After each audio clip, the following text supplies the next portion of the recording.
Bismillahirrahmanirrahim. Assalamualaikum warahmatullahi wabarakatuh. Alhamdulillahi rabbil alamin. Wassalatu wassalamu ala nabiyyina wa habibina wa syafi'ina Muhammad ibn Abdullah wa ala alihi wa sahbihi wa man tabi'ahum bi ihsanin ila yaumiddin, amma ba'd. Saudara-saudaraku kaum muslimin dan kaum muslimat, jamaah salat zuhur yang dirahmati Allah Subhanahu wa taala. Nikmat yang terbesar yang kita syukuri hari ini adalah kita masih bisa berkumpul di salah satu rumah Allah, di masjid, yang tujuan kita tidak lain adalah untuk mendapat kebaikan. Salah satu kebaikan yang kita kejar adalah untuk melaksanakan sholat fardu zuhur secara berjamaah. Oleh karena itu, dengan beradanya kita di masjid, menurut ajaran Islam, kita sedang berada di tempat yang paling mulia di muka bumi ini. Karena Rasul pernah katakan, yang tempat yang terbaik di muka bumi adalah masjid. Sementara tempat yang paling dibenci atau sebuah tempat yang memiliki banyak persoalan yaitu adalah pasar. Alhamdulillah kita saat ini berada di masjid dan tidak ada yang kita cari kecuali kebaikan. Maka kata Rasulullah sallallahu alaihi wasallam, man ghada ilal masjid la yuridu illa an yata'allama khairan aw ya'lam aw yu'allimahu kana lahu ka ajri hajan taman. Kata Rasulullah, barang siapa yang datang ke masjid lalu tidak ada yang dicarinya kecuali untuk mempelajari atau mengajarkan kebaikan, maka Allah berikan kepadanya pahala sama dengan pahala haji. Kaum muslim yang dirahmati Allah Subhanahu wa taala, tentu kita semua berharap kebaikan-kebaikan yang Allah janjikan kepada manusia, kepada kita yang ingin datang di masjid pada hari ini tentu kita dapatkan. Namun Bapak Ibu sekalian, tidak semua orang yang masuk masjid mendapatkan keutamaan ini. Tidak semua jamaah yang datang masjid yang bisa mendapatkan keutamaan masjid, kecuali mereka memiliki ilmu pengetahuan. Maka Bapak Ibu sekalian, dalam waktu yang sangat singkat ini kita akan sampaikan sedikit beberapa hal terkait dengan adab kita untuk memasuki masjid. Bahkan bukan hanya adab untuk memasuki masjid, tetapi juga adalah adab ketika kita berada dan keluar dalam masjid, keluar dari masjid. Bapak Ibu sekalian, seperti yang kita ketahui bersama, agar kita mendapatkan sesuatu yang bermanfaat ketika kita masuk masjid dan mendapatkan pahala yang besar, ada beberapa hal sebagai SOP, sebagai standar yang harus kita lakukan bersama, walaupun kelihatannya sederhana, tetapi harus betul-betul kita indahkan. Yang pertama adalah tentu kita berada dalam keadaan suci. Maka barang siapa yang berangkat dari rumahnya dalam keadaan wudhu dengan sempurna wudhu, lalu datang ke masjid, maka Allah angkat derajatnya dan Allah hapus dosa-dosanya. Nah, kemudian ketika kita sampai di masjid, ini perlu diperhatikan betul karena tidak semua orang yang masuk masjid mengetahui ini, atau paling tidak memberikan, bahasa Malaysia, tidak ambil berat, tidak fokus terhadap masalah ini. Yang pertama adalah taqdimul yumna inda dukhulil masjid.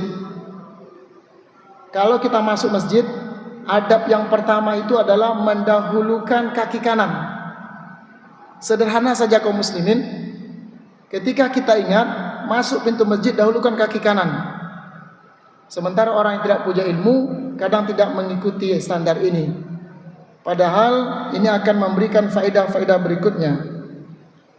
Yang kedua, kaum muslimin yang mati Allah Subhanahu wa taala, ketika kita datang ke masjid, yang paling utama kita adalah membaca doa ketika kita masuk masjid. Dan alhamdulillah beberapa masjid sudah dibuat di pintu masjid doa yang apabila kita lupa tinggal dibaca. Karena doa ini adalah doa yang terbaik dan doa ini adalah menambah kebaikan kita ketika kita datang ke masjid. Yang ketiga adalah at-taqaddumu ila shaffil awal. Ini mendahulukan untuk mengisi shaf pertama. Karena orang datang ke masjid itu niatnya adalah untuk melaksanakan sholat. Maka usahakan untuk mengisi shaf yang pertama, apalagi pada hari Jumat. Sahabat dahulu Bapak Ibu sekalian, mereka betul-betul berebut datang ke masjid. Nah, sampai dalam masjid mereka juga berebut untuk mengisi shaf yang pertama. Bahkan dalam hadis yang sangat masyhur, yang pemahamannya kita bisa lihat bahwa andaikan mereka di lotre, andaikan mereka tidak bisa mengisi shaf pertama kecuali dengan diundi, maka mereka para sahabat itu minta diundi kepada Rasulullah supaya mereka berada di shaf yang pertama. Kemudian di antara shaf yang pertama yang lebih afdal itu adalah di al-yumna, yaitu di sebelah kanan ketika kita pertama kali datang ke masjid. Kemudian kaum muslimin yang berbahagia, yang ringan-ringan yang selalu kita lupakan atau jarang kita tinggalkan, yaitu adalah assalamu ala man fil masjid. Masuk masjid itu ucapkan salam, meskipun semua orang yang berada dalam masjid itu dalam keadaan sholat. Tidak dijawab oleh orang, tidak masalah. Yang penting ketika masuk masjid ucapkan salam. Karena dalam beberapa hadis Rasulullah SAW disebutkan bahwa kita harus masuk masjid, kata Rasulullah. Dari Ibnu Umar, Rasulullah pernah bersabda, marartu bi Rasulillah sallallahu alaihi wasallam wa huwa yusalli. Saya pernah berjalan bersama Rasul sallallahu alaihi wasallam dan dia salat. Kemudian fasallamtu alaihi. Lalu saya ketika Rasul salat, maka saya mengucapkan salam kepadanya. Lalu inilah yang dipraktekkan oleh sahabat-sahabat lain, setiap masuk masjid harus mengucapkan salam. Kemudian yang berikutnya yang sederhana juga tetapi tidak kalah pentingnya adalah salatu tahiyatil masjid, yaitu salat 2 rakaat sebagai penghormatan terhadap masjid yang kita kenal dengan salat tahiyat masjid. Jumhur ulama mengatakan hukum salat 2 rakaat sebelum kita duduk ketika masuk masjid umumnya mengatakan adalah sunnah, tetapi ada sebagian ulama yang mengatakan ini adalah wajib bagi setiap orang masuk masjid. Jangan duduk dulu kecuali dia sholat 2 rakaat. Saking pentingnya sholat 2 rakaat tahiyatul masjid ketika kita masuk masjid, sampai-sampai suatu saat seorang lelaki itu ketika Rasul berkhutbah, lalu masuk seorang laki-laki, lalu beliau langsung duduk. Lalu dilihat oleh Nabi, padahal Nabi sedang berkhutbah. Maka ditanya oleh Nabi, apakah kamu sudah sholat? Kata laki tersebut, belum ya Rasulullah. Maka berdiri kamu, lakukan sholat. Dan Rasulullah melanjutkan khutbahnya. Maka kata Rasulullah SAW, idza dakhala ahadukumul masjidah, apabila seorang kalian memasuki masjid, fala yajlis hatta yusalli rakaatain. Jangan langsung duduk kecuali sholat 2 rakaat. Ini tentunya berlaku di masjid selain daripada Masjidil Haram. Sementara bagi kaum muslimin yang datang ke Masjidil Haram, tahiyatul masjid yang utama adalah tawaf, yaitu mengelilingi Ka'bah. Syukur-syukur sampai 7 kali. Kalau tidak selesai nanti dilanjutkan setelah sholat. Tetapi bagi kita yang di luar Masjidil Haram, sebelum kita duduk harus kita melaksanakan sholat tahiyatul masjid.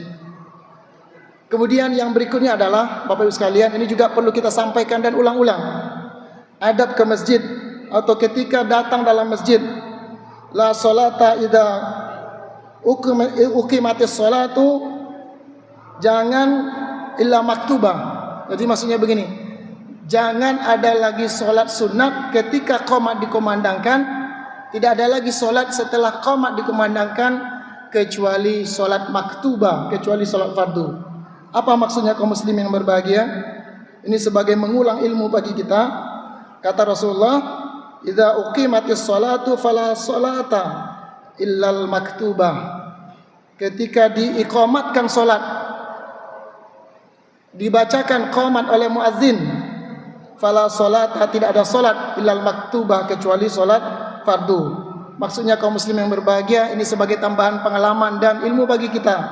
Apabila kita melaksanakan solat tahiyatul masjid, lalu dikumandangkan iqamah, pilihan kita adalah memilih solat fardu dan kita stop solat-solat sunat kita, walaupun solat sunat itu belum sempurna. Karena yang utama ketika kita melaksanakan solat iqamah itu adalah solat fardu.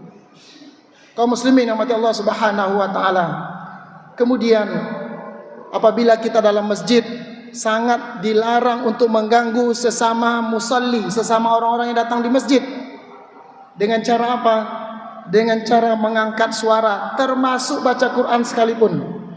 Misalnya ketika kita datang ke masjid, lalu sudah ada jamaah, lalu kita membaca Quran, maka Rasulullah melarang kita untuk meninggikan suara kita membaca Quran, karena bisa mengganggu orang-orang yang telah dahulu datang daripada kita.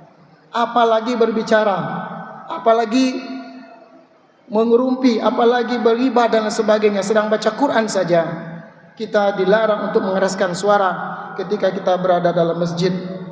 Bahkan membaca bacaan solat pun kita dilarang untuk mengeraskan apabila itu mengganggu orang lain. Maka ketika suatu ketika Rasulullah sallallahu alaihi wasallam memberikan teguran kepada Umar bin Khattab yang suaranya lebih keras ketika solat di samping Abu Bakar As-Siddiq radhiyallahu anhu. Sementara Abu Bakar orangnya lembut, maka kata Rasulullah, wahai Umar, rendahkan sedikit suaramu, wahai Abu Bakar, tinggikan sedikit suaramu. Ini menunjukkan kepada kita bahwa mengganggu orang lain walaupun dengan ibadah itu tidak dibenarkan, apalagi bernasyid, apalagi memberikan sesuatu informasi yang tidak benar, apalagi memutar nyanyian di dalam masjid, sedangkan membaca Quran saja ini dilarang oleh Rasulullah sallallahu alaihi wasallam apabila mengganggu orang lain. Kemudian Bapak Ibu sekalian, kita ini adab salat jamaah juga. Kita dilarang salat sendirian dalam satu shaf di belakang imam. Artinya apa? Ketika kita shaf belum penuh, lalu kita pilih shaf yang ketiga, padahal kita sendirian, itu dilarang oleh Rasulullah sallallahu alaihi wasallam. Maka kita harus penuhi shaf-shaf yang di depan. Bapak Ibu sekalian yang dirahmati Allah Subhanahu wa taala, yang berikutnya adalah ketika kita datang ke masjid, kita dianjurkan untuk tenang. Karena begitu datang ke masjid, insyaallah kita akan melaksanakan solat dengan khusyuk. Maka kata Rasulullah, ketika iqamah dikumandangkan, silakan datang ke masjid, tapi jangan berlarian, jangan berkejar-kejaran. Maka apabila kita mendapatkan satu rakaat, dapat imam sedang ruku, berarti kita sudah mendapatkan satu rakaat.